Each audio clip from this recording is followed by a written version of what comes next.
ओम नमः शिवाय। कीमियागिरी में आज और एक अध्याय, और जहाँ तक मेरा नॉलेज काम करता है वहाँ तक इस टॉपिक पे शायद ही कोई बोला होगा। तो शुरू करते हैं। ये जो टॉपिक है उसमें हम बात करेंगे सुवर्ण धातु के भेद के बारे में।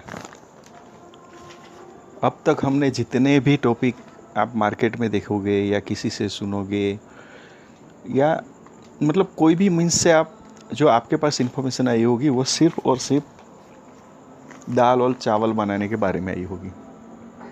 पर ये जो दाल है यानी कि सुवर्ण जो है उसका भेद क्या है, या तो वो क्या है, वो मुझे नहीं लगता है कि किसी ने बताया। पहुँचे हुए है उसकी बात अलग है, उसमें भी बहुत कम लोग होंगे जिसने सुवर्ण के जो भेद है उसके बारे में जानने का प्रयास किया हो। तो चलिए आज उस पर ही बात करते हैं। मैंने जब नोट्स निकाला तो उसके अंदर से निकला कि भाई सुवर्ण के एक्चुअली देखा जाए तो 5 भेद है, यानी कि 5 प्रकार के सुवर्ण अवेलेबल होते हैं। उसमें एक सुवर्ण का प्रकार है प्राकृत यानी प्राकृतिक, एक होता है सहज स्वर्ण, एक होता है अग्नि संभव स्वर्ण, चौथा होता है खनिज वाला स्वर्ण मतलब खनिज से निकलने वाला स्वर्ण, और 5वां है रस विद स्वर्ण। इस तरह से 5 अलग अलग प्रकार है। उसमें से जो पहले 3 बोले प्राकृत स्वर्ण, सहज स्वर्ण, अग्नि संभव स्वर्ण, ये स्वर्ण तो मुझे नहीं लगता कि किसी ने सुना भी हो, और ये इसको अलौकिक माना गया है। मतलब ये अलौकिक स्वर्ण है, ये किसी लोगों ने शायद ही सुना हो, देखेंगे कि तो बात ही छोड़ देते हैं। तो ये जो 3 प्रकार के स्वर्ण हैं उसके बारे में कभी भी कहीं पे भी चर्चा नहीं देखने को मिलती है, या तो उसके बारे में किसी ने भी विवरण नहीं दिया है कि ये स्वर्ण क्या है और कैसे होता है या कैसे प्राप्त होता है और उसका कैरेक्टरिस्टिक्स क्या है। तो उसको हम ऐसे ही छोड़ देते हैं कि भाई अलौकिक जो है उसको अलौकिक ही रहने देते हैं, आगे बढ़ते हैं। उसके बाद हमारे पास 2 कैटेगरी रहेगी, एक खनिज और दूसरा रहेगा 10 रस विद स्वर्ण। हमारा जो काम का है वो स्वर्ण, यानी कि हम लोग जो भी सुनते आए आज तक या हम जो एक्सपेरिमेंट करते हैं जो बनाने के लिए, वो स्वर्ण है रस विद स्वर्ण। रस विद स्वर्ण मतलब वो 2 तरह से, मतलब एक औषधि कर्म में भी उसका इस्तेमाल होता है या तो उपयोग होता है, और दूसरा है रसायन कर्म। ये जो स्वर्ण है इसको ऐसा बनाया जाता है, या तो वो स्वर्ण ऐसा है जो औषधि में काम आए या तो रसायन कर्म में काम आए, उसको रस विद स्वर्ण बोलते हैं। अच्छा, अभी उसकी कैरेक्टरिस्टिक्स देख लेते हैं। ये कैरेक्टरिस्टिक्स भी आपको कहीं पे भी मेरे हिसाब से शायद जानते हो तो लाइक करिएगा, कमेंट करिएगा, शेयर भी करिएगा, तो पता चले कि भाई हाँ ये, या इसके अंदर कुछ आप अपग्रेड करना चाहते हो तो भी कर सकते हैं। तो हम लोग बात कर रहे थे कि भाई जो रस विद स्वर्ण है, जो एक औषधि कर्म और दूसरा रसायन कर्म, ये दोनों के अंदर जो स्वर्ण उपयोग होता है उसको रस विद स्वर्ण बोला जाता है। अगर हम इसकी कैरेक्टरिस्टिक्स के बारे में बात करें, कैरेक्टरिस्टिक्स के बारे में, तो ये इसको कुछ ऐसा कुछ बताया गया है कि इसको जब आग में तपाया जाता है तो ये रक्त वर्ण हो जाता है, ठीक है। और उसको जब काटा जाता है तो जो कटी हुई भाग जगह है वहाँ पे उसका चमकीलापन आ जाता है, मतलब शाइनिंग, मतलब एक अलग से अंदर आपको शाइनिंग दिखेगी। उसमें चिकनापन मतलब पारे वाली चिकनापन, वो चिकना की बात नहीं चले, क्योंकि पारे को अगर आप बंधन करोगे तो उसमें एक खास प्रकार का चिकनापन आपको दिखेगा।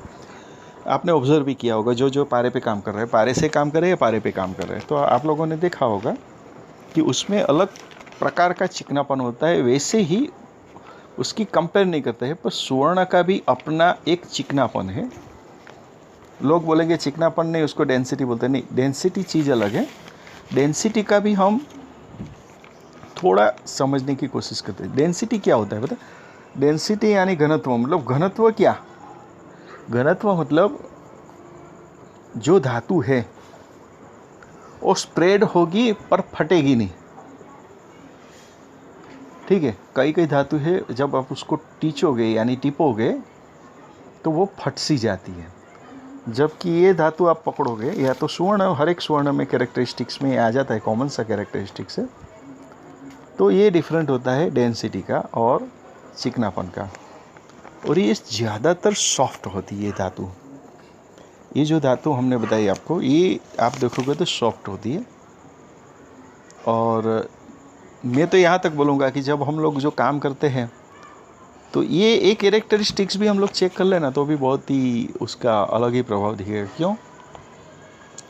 ये जो है ना मृदुपन यानी सॉफ्टनेस, वो अपने आप में ही बताएगा कि वो जो गोल्ड है वो औषधि कर्म या तो रसायन कर्म के लिए कितना वो कारगर है, क्योंकि उसका सॉफ्टनेस उतना ही बड़ा होगा, बढ़िया होगा।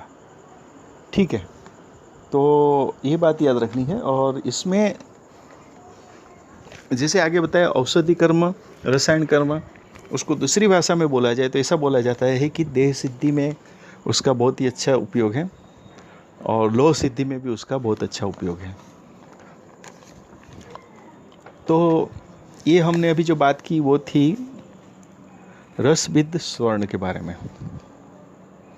और पांचवा जो प्रकार था खनिज वाला, उसके बारे में तो आप और हम सब लोग जानते हैं कि जो मार्केट में मिलता है स्वर्ण, उसमें अगर मैं गलत नहीं हूँ तो दो प्रकार से पाया जाता है। एक प्रकार जो है वो है किसी धातु के साथ आती है। से फॉर एग्जांपल अगर आप कॉपर की फैक्ट्री देखोगे, यानी कि जो कॉपर का प्रोडक्ट बनाते हैं या कॉपर का मेल्टिंग करते हैं या कॉपर के ऊपर से कोई प्रोसेस करते हैं, उसके साथ गोल्ड निकलता है, सिल्वर निकलता है और भी सारी धातुएं जो निकलती है जिससे वो लोग कॉपर निकालते हैं। तो वो जो खनिज है वो मिश्र होती है, यानी कि मिश्र के मतलब उसके अंदर सोना और अन्य धातुएं पाई जाती है, जिसको हम खनिज स्वर्ण बोलते हैं। फिर उसको शुद्धिकरण की जाती है। यहाँ पे शुद्धिकरण का मतलब अलग है। शुद्धिकरण का मतलब प्योरिटी। आयुर्वेदिक वाली बात नहीं कर रहे हम लोग, क्योंकि अभी हम खनिज वाली बात करें। तो खनिज के अंदर शुद्धिकरण का मतलब प्योरिटी होता है। ठीक है, यानी अन्य कोई धातु का अंदर मिक्स ना होना। और दूसरा प्योर भी कभी कभी मिल जाता है। खनिज धातु की बात करो, उस खनिज स्वर्ण की बात कभी कभी, जैसे हम लोगों ने सुना है ना कि ये स्वर्णा नदी है या ऐसी ऐसी नदी है जहाँ से स्वर्ण मिल जाता है। पूरे लगे डट्टे पड़े रहे उधर, आपको शायद पता हो ना हो, पता नहीं, पूरी जिंदगी या पीढ़ी और पीढ़ी सब वो नदी के अंदर ही पड़े रहते हैं। नदी में से वो लोग रेती निकालते हैं और रेत में से उसको छान के पूरा गोल्ड का, प्योर गोल्ड का, परसेंटेज थोड़ा इधर उधर हो सकता है, पर ये जो मैं बता रहा हूँ खनिज का प्रकार, उसकी बात चल रही है। तो इस तरह से खनिज स्वर्ण प्राप्त किया जाता है। तो आपने देखा आज हमने जो बात किया उसमें अगर आपके पास कोई नॉलेज हो, जो मैंने आगे 3 प्रकार के अलौकिक स्वर्ण बताए हैं, मुझे पता है कि हम लोग वो धर्म या शास्त्र या कोई बुक में से ही देख के कमेंट आएगा, तो उससे कोई बात नहीं, कोई इश्यू नहीं है, पर उसके बारे में जानना ज़रूरी है। मेरे पास मैंने बहुत उसकी छानबीन की कि उसके बारे में कुछ शेयर करूँ या मुझे कुछ मिल जाए तो मैं आपको बताऊँ, पर मैं भी उसमें असफल रहा हूँ कि ये जो 3 अलग जो आगे मैंने अलौकिक आपको धातु स्वर्ण के प्रकार बताए यानी भेद बताए, उसके बारे में कहीं पे भी मुझे विवरण देखने को नहीं मिला है। वो अत्यंत गोपनीय है, अत्यंत गुप्त उसको रखा गया है। तो फिर समय का अभाव की वजह से उसके ऊपर ज़्यादा कुछ नोट्स प्राप्त नहीं हुई या नहीं बना सका, पर ये कुछ अलग सा टॉपिक आज मेरे पास आ गया तो मैंने कहा चलो आज इसके ऊपर बात करते हैं। यहाँ पे और एक बात बताना चाहूँगा कि आपने कभी सुना है कि स्वर्ण की शाही बनती हो? स्वर्ण की शाही बनती है, पानी जैसा बनाया जाता है। और मैंने आगे कोई वीडियो में भी बोला था कि स्वर्ण अक्षरे लिखी हुई रामायण, किसी ने उसके ऊपर नोट्स नहीं, मतलब इम्पोर्टेंस नहीं दिया होगा, मुझे आई डोंट नो क्या हुआ क्या नहीं, पता नहीं, पर मैंने वीडियो डाला है स्वर्ण अक्षरे लिखी हुई रामायण। मतलब वहाँ पे जो स्वर्ण था वो प्योर स्वर्ण लिया गया है, और यहाँ पे पता है ना, ऐसे उसको मृदु किया होगा, और मृदु करने के बाद फिर उसको लिक्विड में कन्वर्ट कर दिया होगा, और वो लिक्विड से फिर वो लिक्विड यानी कि वो शाही के रूप में लिक्विड से उन्होंने पूरी रामायण लिखी है, तभी जाके उसको स्वर्ण अक्षर से लिखी हुई रामायण ऐसा नाम दिया गया है। ठीक है, तो आप चाहो तो वो भी एक अंदर है वीडियो, ढूंढ के देख लीजिएगा, उसके अंदर सब कुछ मैंने डिटेल्स में जहाँ तक हो सके देने की कोशिश की है। तो आज तो इतना ही, क्योंकि बार बार में क्या है वीडियो बहुत लंबा हो जाता है, और कुछ नया होगा, टाइम मिला तो ज़रूर से शेयर करूँगा। आप लाइक शेयर और कमेंट करना मत भूलिए। ओम नमः शिवाय।